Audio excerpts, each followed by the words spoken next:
বয়স মাত্র ২ বছর ৯ মাস, কিন্তু এই বয়সেই তার প্রতিভা চমকে দেবে আপনাকে। এই বয়সেই সে রপ্ত করেছে ১০০টি কবিতা, ৫০টির বেশি সাধারণ জ্ঞান, একটানা বলতে পারে ৩০টি দেশের নাম, অনর্গল বলতে পারে ৩টি বৈদিক মন্ত্র। পূর্ব মেদিনীপুর জেলায় পটাশপুর ২ ব্লকের পঁচেট গ্রামে দিশানি দাস অধিকারী। এত অল্প বয়সে এমন অসাধারণ স্মৃতিশক্তি ও প্রতিভা দেখে অবাক সকলে। পরিবারের সদস্যদের পাশাপাশি প্রতিবেশীরাও বিস্মিত। খুদে দিশানির এই প্রতিভা এখন এলাকায় প্রশংসা কুড়িয়েছে। তার নিষ্পাপ মুখে একের পর এক কবিতা, সাধারণ জ্ঞান কিংবা মন্ত্র অনর্গল বলে যাচ্ছে সে। অ্যাকচুয়ালি আমরা দেখেছিলাম ওর যখন 1 বছর বয়স, ওর বই পড়ার প্রতি প্রচুর আগ্রহ এবং যা দেখতো সেটা কিন্তু খুব মনে রাখতো এবং বলতে পারতো।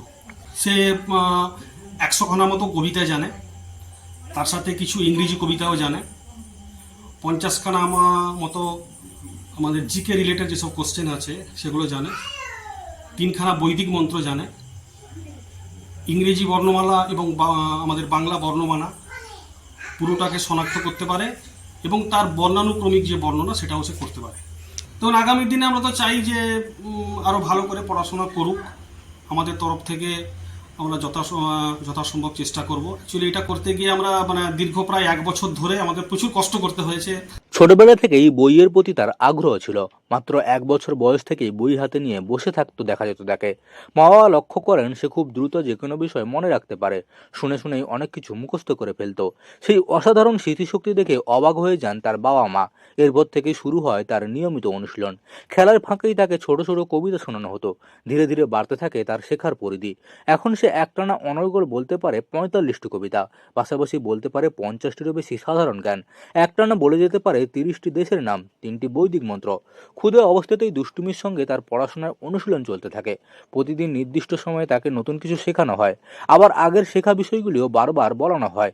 দিশানির বাবা দেবব্রত দাস অধিকারী বলেন, 1 বছর বয়স থেকেই তার বই পড়ার প্রতি আগ্রহ এবং মনে রাখার ক্ষমতা আমরা দেখতে পাই। সেই প্রতিভা আমাদের চমকে দেয়।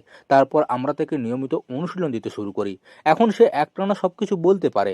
তার এই প্রতিভা ইতিমধ্যেই ইন্ডিয়া বুক অব রেকর্ডসের নজর কেড়েছে। মা বাবার ধৈর্য আর যত্নে ধীরে ধীরে তার প্রতিভা আরো স্পষ্ট হয়ে উঠেছে। পরিবারের সদস্যরা জানান, দিশানি খুব মনোযোগ দিয়ে সবকিছু শোনে, তারপর একবার দুবার শুনলেই তা মনে রাখতে পারে। তার এই অসাধারণ স্মৃতিশক্তি এবং বলার ভঙ্গি অনেককেই মুগ্ধ করে। এত অল্প বয়সে এমন প্রতিভা দেখে এলাকাবাসীও অবাক হয়ে গেছেন। অনেকেই বাড়িতে এসে তার মুখে কবিতা ও সাধারণ গান শুনে যান। পরিবারের আশা, সঠিক দিক নির্দেশনা পেলে দিশানি একদিন বড় মঞ্চেও নিজের প্রতিভা তুলে ধরতে পারবে। পূর্ব মেদিনীপুরের পটাশপুর থেকে মদন মাইতির রিপোর্ট, লোকাল 18 বাংলা।